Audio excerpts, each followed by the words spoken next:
All right. Next up, we've got a question from Carlos, and we got to meet him on the Money Guy tour. So hi, good to see you. Hey, Carlos. Good to hear from you again.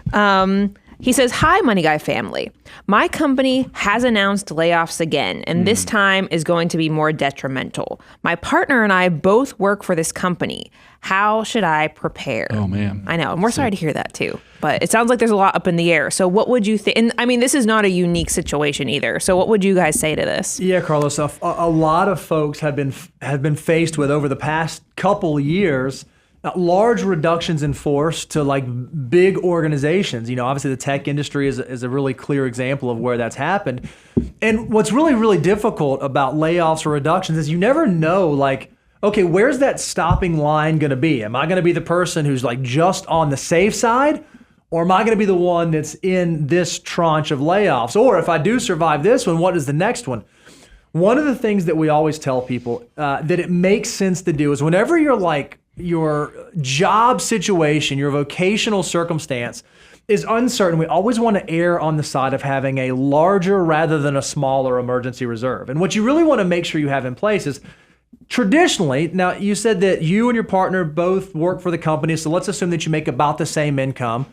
That would substantiate that, okay, maybe 3 months of living expenses might be prudent. But if it's likely that you may lose your jobs, then perhaps you want to consider stretching out to 6 months of living expenses or even farther, so that if something were to happen and one of you got hit by the layoffs, or worst case, both of you got hit by the layoffs, you know that you have enough money that will carry you at least as long as it takes for you to find your next job. So the other thing you have to figure out is, based on my skill set, based on the job that I do, how quickly could I find suitable, replaceable employment? Am I someone who, as soon as I put my resume out there, I know I'll have another job in the next 4 weeks, 5 weeks? Or am I someone where it might take me 4 or 5 months to find the next job? Depending on the answer to that question will depend on how much cash that you should begin stockpiling to prepare for this uncertain future.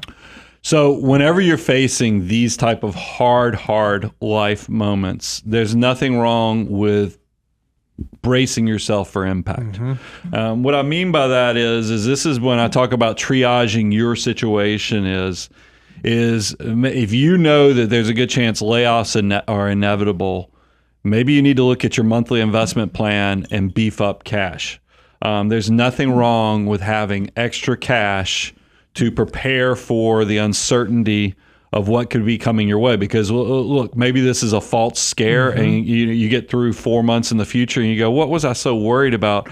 All that cash that you saved up and quit investing, you can put it right back into work, but you at least came on the other side with that extra margin to not make desperate decisions if you just continue to invest or to keep piling up. And also, a lot of like companies will give you severance packages or other type of windfall cash moments in these dark times. Don't feel like, I know as financial mutants, we're always like, let's go maximize every dollar. Once again, it's okay to keep extra cash for uncertain periods. The second thing is you need to check for leaks.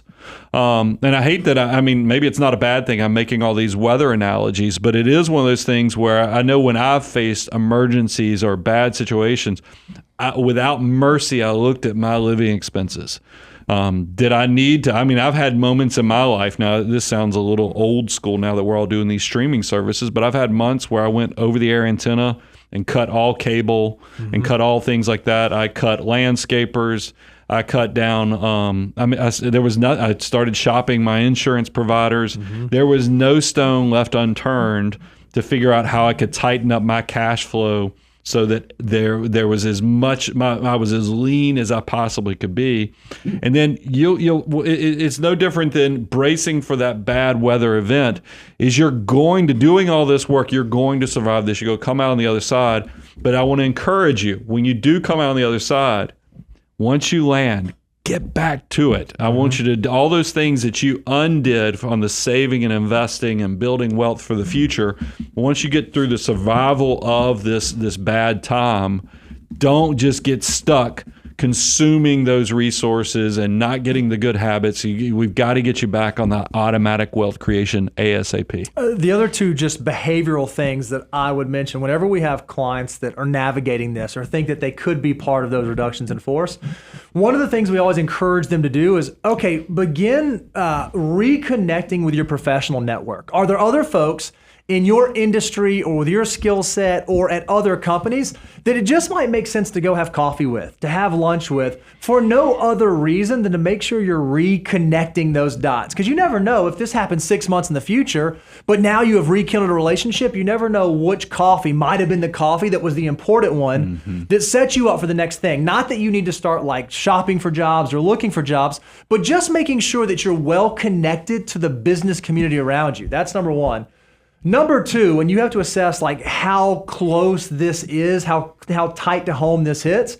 I'm amazed at how many of our clients, they'll go through this. I'm like, oh man, I've got to start now looking for a new job. Man, I got to go do a resume. I have not done a resume in the last 25 years. I've been at the same job. I've been doing this. So just thinking through those parts and pieces, not that you have to be like super specific on it, but what you don't want to do is on the day that it happens, if it happens, there are going to be 10 million things that go through your mind and 10 million things you're going to start stressing about. The more of those you can remove from the equation early on, the better prepared you'll be to brace for that impact.